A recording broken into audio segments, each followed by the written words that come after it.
अच्छा, आज हम लोगों ने पढ़ना है यूज़र इंटरफेसेस के बारे में। ठीक है, कि यूज़र इंटरफेस होता क्या है और स्पेशली यूज़र इंटरफेस की डिज़ाइनिंग के लिए किन किन बातों का ख्याल रखा जाता है, किस तरह से डिज़ाइन किए जाते हैं, ये सब हमने देखने हैं। ठीक है,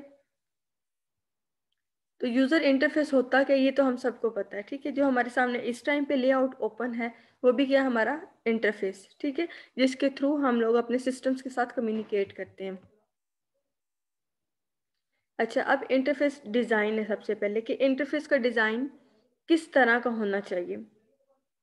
easy to learn, easy to use and easy to understand. पहले जो है हमारे लिए इजी टू लर्न हो। ठीक है, हम इंटरफेस के ऊपर देखते ही समझ जाए कि ये क्या अब हमें बता रहा है, हमने किसके ऊपर क्लिक करना है और हमें समझ आ जाए। ऐसा ना हो कि हमें उसको पहले लर्न करना पड़े, पहले सीखना पड़े कि ये इंटरफेस शो क्या करवा रहा है और उसके बाद कोई एक्शन परफॉर्म करना पड़े। ठीक है, इजी टू यूज़ हो और इजी टू अंडरस्टैंड। ठीक है, तीनों टर्म्स जो है इंटरलिंक्ड है, तो हमें समझ आएगी फिर ही हम उसको यूज़ करेंगे। ठीक है, तो इंटरफेस जो है बहुत मुश्किल कम्प्लेक्स टाइप का नहीं होना चाहिए, बहुत इजी, बहुत फ्रेंडली टाइप का होना चाहिए। यहाँ पे आप कुछ मोबाइल्स के इंटरफेसेस जो हैं वो दिखाए गए हैं। ठीक है, बिल्कुल सिंपल, नीट एंड क्लीन, ज़्यादा भरे हुए भी नहीं है, कलर कम्बिनेशन बड़ा अच्छा है। ठीक है, तो इस तरह का होना चाहिए।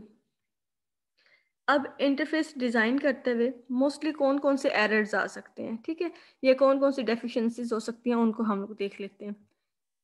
Lack of consistency. ठीक है, कंसिस्टेंसी ना हो, ये भी एक बहुत बड़ा प्रॉब्लम होता है। ठीक है, कि हमारा इंटरफेस जो है वो कंसिस्टेंट ही नहीं है। ठीक है, वो वेरी कर रहा है, वो चेंज हो रहा है। Too much memorisation. ठीक है, ये ना हो कि यूज़र को हर एक जगह पे क्लिक करने के लिए पहले जो मेमोराइज करना पड़े, याद करना पड़े, ये किस लिए था, ये किस लिए था। तो इस तरह नहीं होना चाहिए कि यूज़र की मेमोरी के ऊपर बर्डन नहीं होना चाहिए। No guidance, no help. ठीक है, कुछ इंटरफेस ऐसे भी होते हैं जहाँ पे कोई गाइडेंस, कोई हेल्प, कोई सर्च मेन्यू कुछ भी नहीं होता, मतलब अच्छे वाला वो इंटरफेस नहीं होता। No context sensitivity. ठीक है, यूज़र को पता ही नहीं है कि ये ऐप किस चीज़ के लिए यूज़ हो रही है, ये इंटरफेस क्या बता रहा है, मतलब जो ऐप का, उस इंटरफेस का कॉन्टेक्स्ट है वो हमें सेंस हो। ठीक है, हमें कुछ भी नहीं पता, इंटरफेस खुलते ही हमें समझ आ जाए ये इंटरफेस हमें किस चीज़ के बारे में बता रही है, ये ऐप किस से रिलेटेड है। ठीक है, पुअर रिस्पॉन्स। ठीक है, कुछ होते हैं कि रिस्पॉन्स ही नहीं देते, मतलब बड़ा स्लो टाइप का होता है सिस्टम हमारा। ठीक है, मतलब इस तरह नहीं होना चाहिए, फास्टली रिस्पॉन्स देना चाहिए।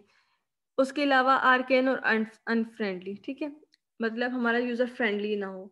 ठीक है, सही तरह से रिस्पॉन्स ना करे, स्लो हो, या फिर उसको समझने के लिए हमें जो है डिफ़िकल्टी हो रही है। तो ये सारे एरर्स हैं जो कि इंटरफेस डिज़ाइन के अंदर, इनको माइंड में रख के डिज़ाइनिंग करनी चाहिए ताकि यूज़र को इनमें से किसी भी प्रॉब्लम को फेस ना करना पड़े। कुछ गोल्डन रूल हैं यहाँ पे हमारे पास इंटरफेस डिज़ाइन करने के, 3 हैं। Place the user in control. ठीक है, फर्स्ट रूल है place the user in control. Second है reduce the user memory load. Third है मेक द इंटरफेस कंसिस्टेंट। ठीक है, इन तीनों रूल्स को हम लोग बारी बारी डिटेल में देखते हैं। First one is place the user in control. Define interaction mode in a way that does not force a user into unnecessary or undesired action. ठीक है, यूज़र को कंट्रोल प्रोवाइड करना, यूज़र जो है बड़े अच्छे तरह से जो है इंटरेक्ट करे आपके सिस्टम के साथ, लेकिन इस तरह से नहीं है कि यूज़र को अननेसेसरी और अनडिजायर्ड एक्शन परफॉर्म करने पड़े, कि जहाँ पे एक क्लिक करना है वहाँ पे 4-5 करने पड़े और यूज़र को अनडायरेक्ट कर दिया जाए। ठीक है, किसी रॉन्ग डायरेक्शन के अंदर भेज दिया जाए। इस तरह की डिज़ाइनिंग नहीं करनी। ठीक है, बहुत बिल्कुल क्लियर और स्ट्रेट डिज़ाइनिंग जो है आपने रखनी है। ठीक है, प्रोवाइड फॉर फ्लेक्सिबल इंटरेक्शन। ठीक है, आपकी इंटरेक्शन जो है वो फ्लेक्सिबल होनी चाहिए, रिजिड नहीं होनी चाहिए। Allow user interaction to be interruptible and undoable. ठीक है, उसके अलावा ये भी फैसिलिटी दें कि अगर जो है यूजर किसी फ्लो ऑफ इंफॉर्मेशन को इंटरप्ट करना चाहे, मीन्स स्टॉप करना चाहे, उसको स्टॉप कर सके, रोक सके। ये ना हो एक दफा आपने जो कर दिया बस हो गया, उसके बाद वापस नहीं आ सकते। ठीक है, और अनडूएबल जो है मीन्स अनडू फैसिलिटी भी प्रोवाइड की जाए ताकि यूजर जो है बैक वापस उसी ऑपरेशन के ऊपर रोल बैक होके आ सके। ठीक है, अगर कुछ एक्शन रॉन्ग परफॉर्म हो जाता है तो। Streamline interaction as a skill level advance and allow the interaction to be customize. ठीक है, स्ट्रीमलाइन इंटरेक्शन भी प्रोवाइड करनी चाहिए इंटरफेस के अंदर। स्ट्रीमलाइन इंटरेक्शन मीन्स कि अगर आपका यूज़र मतलब एजुकेटेड है, उसकी स्किल लेवल्स बड़ी इन्हांस्ड हैं, ठीक है। जैसे आप लोग आईटी सीएस एससी की वगैरह के लोग हो, तो आप लोग कंप्यूटर को जानते हो, आपको समझ आ रही होगी ये हमें क्या दिखा रहा है। बाकी लोग जो हैं जिन्होंने कभी कंप्यूटर नहीं चलाया उनको नहीं पता होगा। तो आप लोग को अगर ऐसा इंटरफेस प्रोवाइड किया जाए जिसको आप कस्टमाइज कर सके, ऑप्टिमाइज कर सकें, ठीक है, जिसको आप अपने अकॉर्डिंग मॉडिफाई कर सके, तो आप लोग कर सकेंगे उसको, ठीक है। उसके ऑप्शंस वगैरह एक्सप्लोर करके उसका स्टाइल लेआउट वगैरह चेंज कर सकेंगे। तो ये स्ट्रीमलाइन इंटरेक्शन है जहाँ पे स्किल्स पर्सन के लिए ये फैसिलिटी दी जाती है। लेकिन अगर जो है मतलब इलिटरेट लोगों के लिए बनाया जा रहा है इंटरफेस, तो फिर इसकी जरूरत नहीं होती, फिर सीधे सीधे उनको बटन लगा के दें, वो उनके ऊपर बस क्लिक करते रहे, ठीक है। Hide technical internal from the casual users, ठीक है। इंटरनल डिटेल दिखाने की जरूरत नहीं होती, टेक्निकलिटीज जो है उनको हाइड रखें। Design for direct interaction with objects that appear on the screen, ठीक है। और स्क्रीन के ऊपर जो ऑब्जेक्ट्स हैं उनके साथ यूजर की डायरेक्ट इंटरेक्शन हो, मीन्स उसके ऊपर क्लिक करे तो वो आगे से रिस्पॉन्स हो, उनका कलर चेंज हो या फिर लोडिंग हो, ये जो भी एक्शन आपने परफॉर्म करना है वो उस टाइम पे होता है कि यूजर को लगे वाकई मेरा कंट्रोल है स्क्रीन के ऊपर, मैं क्लिक कर रहा हूँ तो वो फौरन से उसके ऊपर मुझे उसका रिस्पॉन्स दे रहा है, ठीक है। तो इस तरह से आप लोगों ने डिजाइन करना है interface. Next one is reduce the users memory load. अब ऐसा इंटरफेस नहीं बना देना जो यूजर जो है याद ही करता रहे, अच्छा इस ऑप्शन के बाद इधर जाना है, इस ऑप्शन का ये मतलब है, इस तरह नहीं करना। यूजर की मेमोरी को बर्डनाइज नहीं करना कि यूजर को पहले सोचना पड़े और फिर वो सिस्टम को हाथ भी लगाए, ठीक है। तो मतलब बिल्कुल रिलैक्स फॉर्म में देना है, इजी वर्डिंग देनी है, सिंपल वर्ड्स देने हैं। मुश्किल वर्ड्स लिखने से कोई नहीं रोब शोप बनता, और वो बल्कि इतना कम्प्लेक्स हो जाता है कि उसको यूज करने के लिए पहले तो वो जिनको नहीं पता वो उसके मीनिंग देखें और फिर उसके ऊपर क्लिक करें, ठीक है। तो इस तरह से नहीं होना, और स्ट्रेट जो है वे डिफाइन करना है ताकि यूजर को बर्डन फील ना हो। Reduce demand on short term memory, ठीक है। शॉर्ट टर्म यूजर की जो मेमोरी है उसके उसको आपने बिल्कुल भी बर्डनाइज नहीं करने देना, ठीक है, कि वो मेमोराइज करें इन चीज़ों को। इस्टेब्लिश मीनिंगफुल डिफॉल्ट्स, ठीक है। जो भी वहाँ पे आप डिफॉल्ट्स वगैरह दे रहे हैं मीनिंगफुल हो, मीनिंगफुल वर्ड्स लिखने हैं, ठीक है। जैसे हेल्प का मेन्यू आप बना रहे हैं तो उसको क्लिक करते हुए हमें पता है ये हमें हेल्प प्रोवाइड करेगा। सर्च का है तो हमें पता है ये हमें सर्च प्रोवाइड करेगा। आप इसके अल्टरनेटिव मुख्तलिफ वर्ड्स लिखते रहे तो वो पता ही नहीं होगा किसी को कि ये क्या करना है, ठीक है। डिफाइन शॉर्टकट्स, अच्छा उसके अलावा जो शॉर्टकट्स आप लोग डिफाइन कर सकते हैं, ठीक है, लेकिन फुल इंफॉर्मेशन के साथ के पता हो कि इस शॉर्टकट का ये वाला मतलब है, आप ये प्रेस कर सकते हैं, ये वाली की प्रेस कर सकते हैं, इस तरह। The visual layout of interaction should be based on the real world metaphors, ठीक है। अब ये सारे के सारे लेआउट के ऊपर आप जो इमेजेस या फिर पिक्स वगैरह लगाते हैं या फिर बटन्स के डिज़ाइन वगैरह रखते हैं, ये मेटाफोर्स होते हैं, ठीक है। तो मेटाफोर्स जो है वहाँ पे वो वाला यूज़ करना है जो कि रियल वर्ड हो। जैसे आप लगा रहे हैं माई कंप्यूटर, तो माई कंप्यूटर के साथ क्या आप कंप्यूटर की तस्वीर लगाएंगे ताकि नीचे से अगर किसी को माई कंप्यूटर नहीं पढ़ना आता तो उसको ये पता हो कि ये कंप्यूटर है, इसके अंदर कि इसके ऊपर क्लिक करने से मैं कंप्यूटर के अंदर जाऊंगा, ठीक है। और अगर रिसाइकल बिन है, ठीक है, एक साथ में रिसाइकल बिन या थ्रैश लिखा है तो उसका पता है क्या मतलब है, ठीक है। यहाँ पे हमें रिमूवेबल चीजों को रखना है, और साथ में ऊपर डस्टबिन बनी हुई है, बास्केट बनी हुई है, जिससे हमें पता चल रहा है यहाँ पे क्या है, हम लोग अपना डस्ट जो है वो गार्बेज जो है वो फेंक रहे हैं, ठीक है।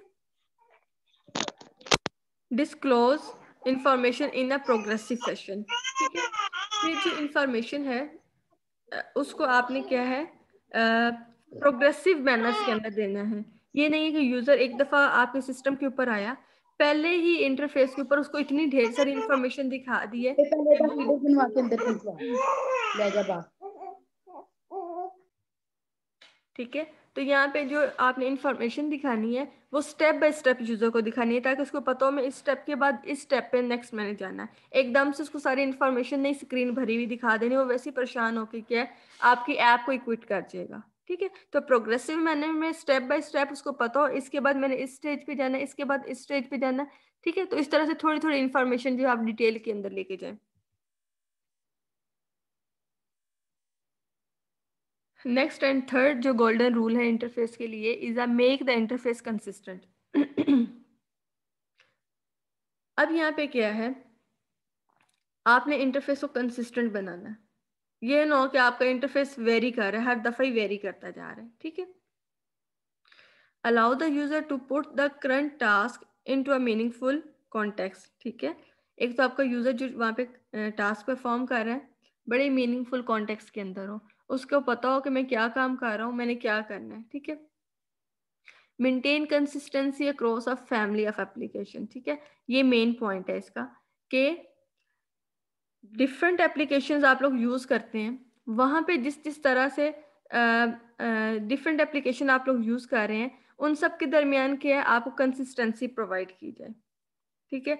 ऐसा नहीं है कि एक ऐप आप यूज़ कर रहे हैं, उसके ऊपर आपने और ऑप्शन जो है वो परफॉर्म किए हैं, दूसरी की है उसके लिए और ऑप्शन है, वो क्या आपकी मेमोरी के ऊपर बर्डन भी होगा। उसके अलावा उनके दरमियान कंसिस्टेंसी रखें, ठीक है। उनकी जो लेआउट है या उनकी आउटपुट है या फिर जो उनके फंक्शंस हैं वो कंसिस्टेंट रखें। ऐसा ना हो कि एक दफ़ा आपने काम किया, वो और चीज़ आपको नज़र आ रही थी या वो और काम करवा रही थी, थोड़ी देर के बाद आप अगर उसको खोलें, उसको समझें तो आपको समझ ही ना आए, या फिर वो चीज़ उस तरह से ना रहे, वो थोड़ी-सी वेरी कर जाए, ठीक है। तो इस तरह से नहीं होना चाहिए, ठीक है। तो एप्लीकेशन जब आप ज़्यादा सारी के ऊपर काम कर रहे हैं, तो उनके दरमियान कंसिस्टेंसी लाज़मी रखें, ठीक है। If past interactive model have created user expectation, do not make change unless there is a compelling reason to do, ठीक है। अगर आपने पहले किसी ऐप के ऊपर काम किया है, उसके ऊपर जो जो से ऑप्शन थे और आप कोई नई ऐप अब बना के दे रहे हैं, तो ये जरूरी नहीं है कि आप अपनी ऐप को डिफ्रेंशिएट करने के लिए उससे ऑप्शन ही डिफरेंट रख दें। नहीं, अगर वहां पे सर्च वर्ड यूज होता है सर्चिंग के लिए, तो आप भी उसी को यूज करें, ताकि यूजर के दरमियान दिमाग में वो चीजें कंसिस्टेंट रहें। उसको पता हो कि वहां पे भी सर्च इसलिए यूज होता था, यहाँ पे भी सर्च के किसी चीज को फाइंड करने के लिए यूज होगा। आप ये नहीं है कि अपनी ऐप को डिफ्रेंशिएट करने के लिए डिफरेंट यूज कर रहे हैं, ठीक है। तो ये कंसिस्टेंसी रखनी है। वहां पे जैसे होम का टैब है, उसका पता है कि ये मेन इंटरफेस है, वही वाला रखें, ठीक है। उसके बाद जो है, ठीक है, इस तरह से चेंज नहीं कर देना कि वो क्या सारा उसका सारी मेमोरी बर्डनाइज हो जाएगी, सारी चीजें उसको जो है वो दोबारा से करनी पड़ेंगी, और वो चीजें जो उसके माइंड में एक्सपेक्टेड थी कि मेरी ऐप इस तरह से होगी, वो सारा कुछ चेंज हो जाए। तो ये वाली चीजें आपने कंसिस्टेंट रखनी है। जो आपकी ऐप के दरमियान डिफ्रेंशिएशन आएगी, जो आपकी ऐप को डिफ्रेंशिएट करेगी, वो फंक्शनैलिटी या फीचर्स होंगे जो आप प्रोवाइड कर रहे होंगे, ठीक है। बाकी बटन्स के नेम चेंज करने से जो है वो चेंज नहीं होता। ये आप देखें सामने इंटरफेस है, इसको खोल के वैसे ही समझ नहीं आनी कि जानना क्या है और करना क्या है, इतना भरा हुआ ये इंटरफेस है। तो एकदम से सारी इंफॉर्मेशन नहीं दे देनी, यूजर को स्टेप बाय स्टेप आपने खुद से गाइड करना है, इस तरह से इंटरफेस डिजाइन करना है कि यूजर जो है वो खुद से खुद आगे जाता रहे, एक्सप्लोर करता रहे, ठीक है। अच्छा, अब यहाँ पे कुछ इंटरफेस डिजाइन स्टेप्स हैं हमारे पास कि किस तरह से हमने डिजाइन करना है।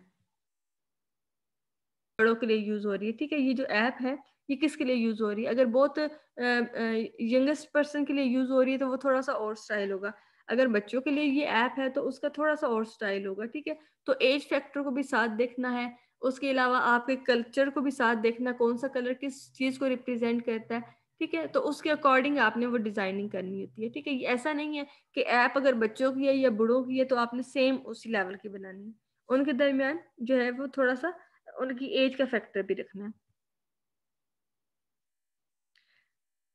आगे हमने पढ़ना है यूजर एनालिसिस। यूजर एनालिसिस के अंदर क्या है कि हम यहाँ पे अपने यूजर्स को एनालाइज कर रहे हैं कि हम जो ऐप बनाने जा रहे हैं या फिर जो हमने इंटरफेस बनाया है उसके अंदर हमारे यूजर्स किस तरह के हैं, ठीक है।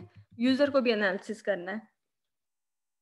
तो यहाँ पे है हमारे पास what level of formal education does the average user have.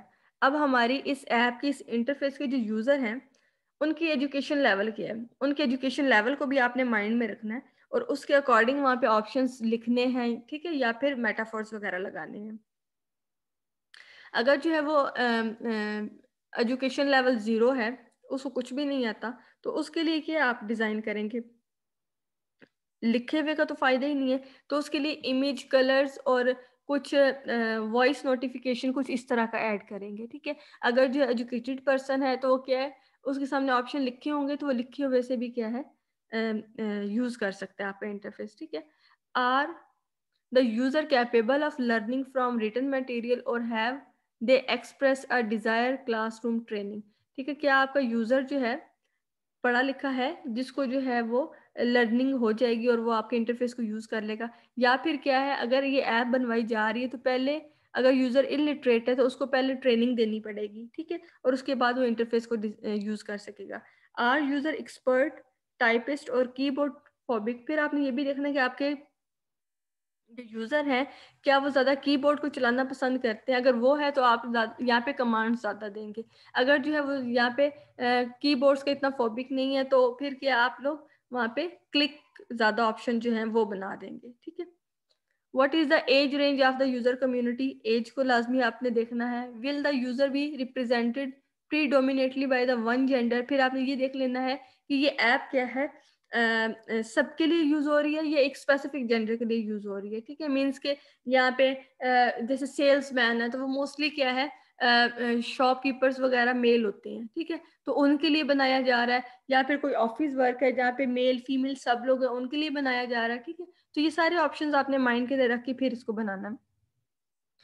How are user compensated for the work they perform? ठीक है। फिर उसके अलावा यूजर्स अपने वर्क को किस तरह से कंपनसेट करेंगे, ठीक है? ये भी आपने साथ में ऑप्शन जो है माइंड में रखने हैं कि वो किस किस तरह से अपने टास्क को परफॉर्म कर सकते हैं। Do user work normal office और do they work until the job is done? फिर आप ये कैसा इंटरफेस बना रहे हैं जो कि आपके मतलब ऑफिस के अंदर यूज हो रहा है, फुल टाइम के लिए यूज होना है या फिर सिर्फ कभी कभी ये वाली ऐप यूज होनी है या ये इंटरफेस यूज होना है? अगर जो कभी कभी यूज होना है फिर तो ठीक है, इंसान इसको बेयर कर लेता है। लेकिन अगर हर टाइम ये वाला इंटरफेस आपका यूज होना है फिर तो ये बड़ा लाइट वेट सा, बड़ा जो है कूल काम टाइप का होना चाहिए ताकि आप कभी भी इरिटेट ना हो इससे, ठीक है? Is the software to be an integral part of the work user or will it be used only occasionally? ठीक है, उसी वाली बात को एक नई टर्म के अंदर लिखा गया है कि क्या ये आपका इंटेग्रल पार्ट है काम का, हर टाइम यूज होना है या फिर ओकेजनली कभी कभी यूज होना है, ठीक है? तो इस चीज का आपने ख्याल रखना है। व्हाट इज द, ऐसा ना हो कि इंटरफेस आपका डेली लाइफ पे यूज होने वाला है, ऑफिस के अंदर सारा काम ही आपने इसी ऐप पे करना है और आपने उसके अंदर कलर दिए हुए हैं डार्क रेड ग्रीन येलो, तो वो क्या है, पहली दफा इंटरफेस खोलते ही आपकी आईज के ऊपर एक इफेक्ट हो जाएगा, ठीक है? और 2 मिनट आप काम करेंगे, आपकी आईज उसके बाद बेयर नहीं कर सकेंगे। तो इस चीज का ख्याल रखना है आपने। What is the primary spoken language among user? ठीक है, लैंग्वेज भी देखनी है कि यूजर किस लेवल का है और ये ना हम इधर हाई फाई यहाँ पे मुश्किल तरीन कम्प्लेक्स वर्ड्स लिख के बैठे हों और वो फिर उन्हें पहले तो ट्रेनिंग देनी पड़े, समझाना पड़े, उसके बाद वो उसको क्लिक कर सके। Are user expert in the subject matter that is address by the system? ठीक है, फिर वो सिस्टम जिसके लिए वो आप इंटरफेस डिजाइन कर रहे हैं, देखना है कि यूजर उसके अंदर एक्सपर्ट है, यूजर को पता भी है ये ऐप किस लिए यूज हो रही है, ठीक है? उसके according. Do user want to use about the technology the side behind the interface? ठीक है, फिर उसके अलावा आपने ये भी देख लेना है कि नेक्स्ट है हमारे पास कुछ डिजाइन इश्यूज, कि कौन कौन से डिजाइन इश्यूज जो हैं वो हमारे पास आ जाते हैं डिजाइनिंग के लिए, डिज़ाइन करते हुए कौन कौन से इश्यूज आ जाते हैं। सबसे पहले है रिस्पॉन्स टाइम, ठीक है? इनकी डिटेल साथ में लिखी हुई है लेकिन मैं आपको बता देती हूँ। रिस्पॉन्स टाइम, पहला इशू है रिस्पॉन्स टाइम। रिस्पॉन्स टाइम के अंदर क्या है कि आपकी ऐप ऐसी नहीं हो, ऐप मतलब इंटरफेस को मैं यहाँ पे इस टाइम पे कह रही हूँ, जो इंटरफेस आपके सामने ओपन है वो इस तरह का ना हो कि एक बटन के ऊपर आपने क्लिक किया है या कोई ऑप्शन सेलेक्ट किया है तो बहुत ज़्यादा टाइम ले ले आपको रिस्पॉन्स देने के लिए, ठीक है? लोडिंग टाइम है, ये जो सा भी टाइम है वो ज़्यादा नहीं होना चाहिए, क्विक रिस्पॉन्स आपको देना चाहिए फौरन से, ठीक है? हेल्प फैसिलिटीज, ठीक है, यूजर को अगर कभी कोई प्रॉब्लम आ जाती है, कुछ ऑप्शन समझ नहीं आ रहा है या कुछ प्रॉब्लम है तो यहाँ पे हेल्प फैसिलिटी जो है यहाँ पे हो उसके पास, ठीक है, जो हेल्प कर रही हो। यूजर को जो है मैनुअल साथ में प्रोवाइड किया गया हो या फिर वहाँ से देख के फौरन से सेट कर ले अपने सिस्टम को। एरर हैंडलिंग, अगर कोई प्रॉब्लम आ जाती है, एरर वगैरह आ जाती है, एक्सेप्शन आ जाती है तो उनको भी हैंडल वहाँ पे किया जाए। ऐसा नहीं है कि थोड़ी सी प्रॉब्लम आई और आपका सिस्टम क्रैश हो गया, ठीक है? मेन्यू एंड कमांड्स लेबलिंग, अब जो आपके मेन्यूज हैं सिस्टम के या कमांड्स हैं उनकी जो लेबलिंग देनी है वो भी बड़ी केयरफुली आपने देनी है, ठीक है? कि इसको क्लिक करने से क्या जो है वो ऑपरेशन परफॉर्म होगा। एप्लीकेशन एक्सेसिबिलिटी, आपकी जो एप्लीकेशन है, इंटरफेस है, एक्सेसिबल होना चाहिए हर हाल में। अगर यूज़र के अंदर कुछ फिजिकली इम्पेयरमेंट है ठीक है, या फिर कोई और प्रॉब्लम है, कुछ डिसेबिलिटीज़ हैं, तो वो आपके इंटरफेस को यूज़ कर सकता हो। अगर उसके हैंड्स के साथ कुछ प्रॉब्लम है, वो टाइप नहीं कर सकता, क्लिक नहीं कर सकता, तो आपने वहाँ पे वॉइस के लिए ऑप्शन रखा हो कि वो बोल के अपनी ऑप्शन बता सके। ठीक है, अगर वो कलर ब्लाइंडनेस है, ठीक है, उसके अंदर प्रॉब्लम है, कलर्स उसको नज़र नहीं आते, तो आपने वहाँ पे ख्याल रखना कि वो वाले कलर ही ना दे। ठीक है, मोस्टली रेड, ग्रीन, येलो ये इनका प्रॉब्लम होता है, तो आप ये ना दें। अगर हेयरिंग का कुछ मसला है तो आप उसकी जगह कोई ऑप्शन रिटन फॉर्म में दे दें। ठीक है, तो इस तरह से है यहाँ पे कि एप्लीकेशन हर हाल में एक्सेसिबल होनी चाहिए। इंटरनेशनलाइजेशन, और आपकी जो ऐप का इंटरफेस है वो इंटरनेशनली एक्सेसिबल हो। ठीक है, ये ना हो कि आपने बस उसको अपने रीजनल लेवल पे रख के बना दी है और बाकी कोई इसको साथ वाला कंट्री या साथ वाली नेशन या साथ वाला एथनिक ग्रुप भी देखे तो उसको समझ ना आए कि ये क्या चीज़ है। ठीक है, तो मतलब स्टैंडर्डाइज चीज़ें यूज़ करनी है ताकि ओवरऑल द वर्ल्ड जो है आपकी ऐप एक्सेप्टेबल हो और यूजेबल हो। अच्छा, फिर यहाँ पे यूजबिलिटी टेस्टिंग है। ठीक है, अब यहाँ पे क्या है, आप टेस्ट कर रहे हैं, टेस्ट के लिए क्या आपने डिफरेंट चीज़ें डिफाइन कर दी हैं। सबसे पहले डिफाइन टास्क, आपने टास्क को डिफाइन कर दिए कौन कौन से हैं। यूजर स्टोरीज और यूज केसेस, आप लोग इंटरफेस डिज़ाइन करते हुए आपने क्या क्या चीज़ें बनानी है उनकी आप स्टोरीज बना लेते हैं। ठीक है, यूजर स्टोरीज या फिर यूज केसेस कहते हैं। यूज केसेस जहाँ पे आप रिटन डिस्क्रिप्शन लिख लेते हैं कि ये वाला काम किस तरह से परफॉर्म करना है, फिर उसके अकॉर्डिंग आप लोग आगे इम्प्लीमेंटेशन करते हैं। डिफाइन यूजर, यूजर आपके कौन से हैं, टेस्टर हैं या फिर रेगुलर यूजर हैं। ठीक है, टेस्टर मतलब जो आपकी ऐप को सिर्फ टेस्ट करने के लिए स्पेसिफिक लोग हैं, ठीक है, वो तो एक्सपर्ट होंगे, या फिर आपके रेगुलर यूजर है कौन से हैं। Test and collects measure, test करें और फिर उसकी मैयर्स कलेक्ट करें कौन कौन सी। Time to complete a task, एक काम को करने के लिए आपके इंटरफेस ने कितना टाइम लिया है। कॉमन, उसके अंदर एरर कौन कौन से आए हैं, कौन कौन सी कंप्लेंट्स हैं, कौन से बग्स हैं, उन सारी चीज़ों को नोट करें और फिर उसके अकॉर्डिंग नेक्स्ट जो है उसको ठीक करके उसकी टेस्टिंग के अकॉर्डिंग ये सारी चीज़ें चेक की जाएं। अच्छा, अब है web app interface design. Web app interface design के अंदर क्या है, वेब ऐप आपको मैंने बताई थी क्या होती है। ठीक है, डायनामिक आपकी वेबसाइट्स होती हैं जहाँ आपको मिनट्स टू मिनट्स जो है अपडेट करती रहती हैं, आपको अपडेटेड इंफॉर्मेशन मिलती रहती है। तो उसके लिए क्या है, ऐसा नहीं है एक दफ़ा साइट्स आप वेबसाइट के अंदर फ़र्क यही है कि वो स्टैटिक टाइप की होती हैं, ये डायनामिक होती हैं।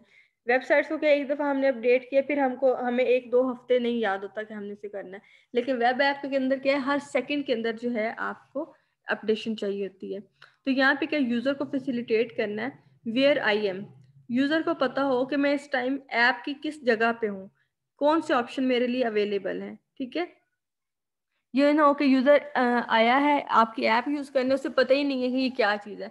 टोटली जो है यूज़र को इंफॉर्मेशन हो, ठीक है, उसको पता चले कि मैं क्या कर रहा हूँ, मैं कहाँ पे हूँ। ठीक है, what can I do, user को पता हो कि मैं क्या क्या काम यहाँ पे कर सकता हूँ इस ऐप के साथ, कौन कौन से फंक्शन मेरे लिए अवेलेबल है, कौन कौन से लिंक्स यहाँ पे एक्टिव हैं जिनको मैं क्लिक कर सकता हूँ, जिनके साथ मैं काम कर सकता हूँ। ठीक है, कौन कौन से मेरे काम से रेलिवेंट यहाँ पे ऑप्शंस हैं। ठीक है, तो मतलब फुली अपडेटेड हो, यूजर को साथ साथ गाइड हो। ठीक है, और where I have been and where I am going, user को जो है पाथ जो है वो क्लियरली डिफाइन हो कि वो कहाँ से आया है और वो कहाँ पे जा रहा है। ठीक है, मतलब यूजर ने उस रास्ते के अंदर, उस एम्बिगुअस रास्ते के अंदर रिस्ट्रिक्ट नहीं करना आपने। ठीक है, यूजर को जो है साथ साथ फैसिलिटेट हो कि इस स्टेप के बाद यहाँ पे जाना है, यहाँ पे ये वाली इंफॉर्मेशन आपके लिए अवेलेबल है, यहाँ पे ये वाले ऑप्शन आपके लिए अवेलेबल है। ठीक है, और इस तरह से वन बाय वन आपने जाते रहना है। नेक्स्ट है हमारे पास इफेक्टिव वेब ऐप इंटरफेस। इसके अंदर हमारे पास क्या है, अब इफेक्टिव वेब ऐप इंटरफेसेस किस तरह के होते हैं ये हम लोग देख रहे हैं। ठीक है, जो हमारे इफेक्टिव इंटरफेसेस होते हैं, विजुअली अपरेंट एंड फॉरगिविंग। ठीक है, वो ऐसे नहीं है कि अगर आपने कोई गलत कर दिया ऑप्शन क्लिक तो आपको अब वो दोबारा किसी जगह पे जाने का ऑप्शन ही नहीं दे रहा, आपको फैसिलिटेट कर रहा है। इवन कि आपके टास्क कुछ सही नहीं भी हुए हैं, उनको रोल बैक करने के लिए आपको फैसिलिटी प्रोवाइड कर रहा है। ठीक है, आपको बड़ा अच्छी तरह से गाइड कर रहा है साथ साथ। कि अगर कुछ प्रॉब्लम हो भी गई है तो खैर है, कोई मसला नहीं है, ठीक है। Effective interface do not concern the user with inner working of the system. एक अच्छे इंटरफेस वही होते हैं जो कि यूजर को जो इंटरनल टेक्निकल डिटेल है वो हाइड कर देते हैं, ठीक है, उनकी तरफ उनको जाने ही नहीं देते, ताकि यूजर जो है उन चीज़ों से कंफ्यूज ना हो जाए या फिर डिस्टर्ब ना हो जाए। जस्ट जो चीज़ें रिक्वायर्ड हैं वो क्लियर एक साफ सुथरा इंटरफेस के ऊपर वो डिस्क्राइब की जाती हैं, ठीक है। Effective applications and services perform a maximum of work while requiring a minimum information from the user, ठीक है। इफेक्टिव एप्लीकेशन कौन सी होती हैं? जो यूजर से कम डिमांड करती हैं और खुद ज्यादा परफॉर्म करती हैं, ठीक है। यूजर से बस उसकी इंफॉर्मेशन ली जो जो उसने करना है और बाकी सारी सर्विसेज खुद से परफॉर्म की। ऐसा नहीं है कि यूजर से ही बार बार क्लिक करवाया, यूजर से ही बार बार पूछा, यूजर से ही बार बार हर एक चीज के लिए किया, तो यूजर की आपको इरिटेट हो जाएगा बार बार वो क्लिक करने से या फिर वो वाले ऑप्शन करने से, ठीक है। तो यूजर की कम से कम यहाँ पे रिक्वायरमेंट है और ऐप जो है वो मैक्सिमम काम खुद करे। यहाँ पे अब एक इंटरफेस डिजाइन यहाँ पे बताया हुआ है, ठीक है।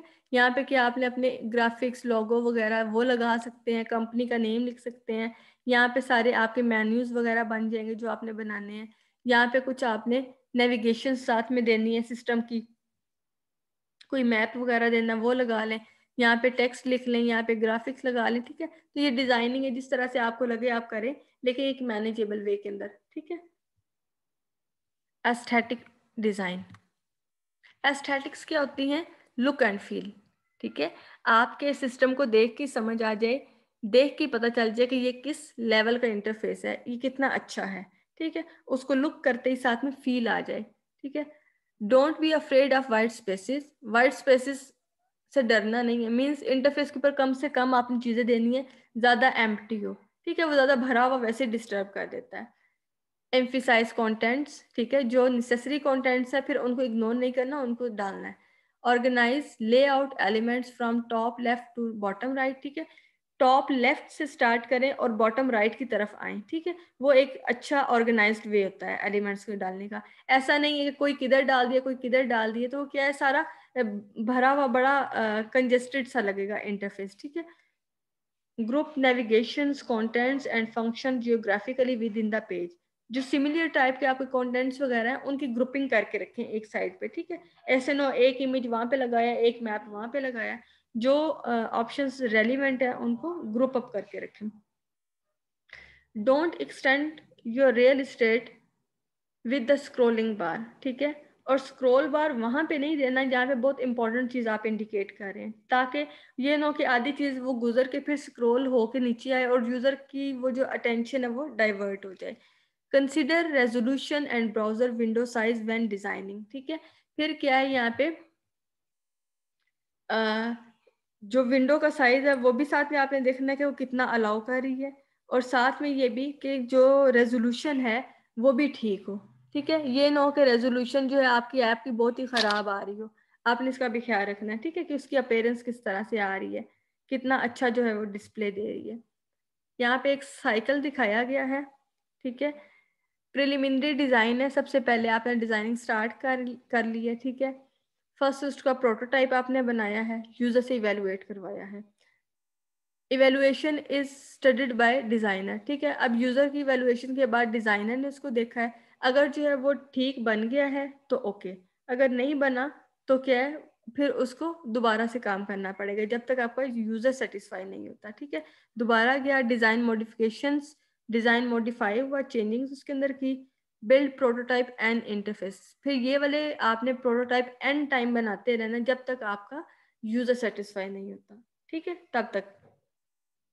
तो इसलिए बेटर यही होता है कि फर्स्ट टाइम चीज़ को अच्छा बना लिया जाए, बजाय इसके ऊपर कि उसको बार बार से ठीक करना पड़े, ठीक है।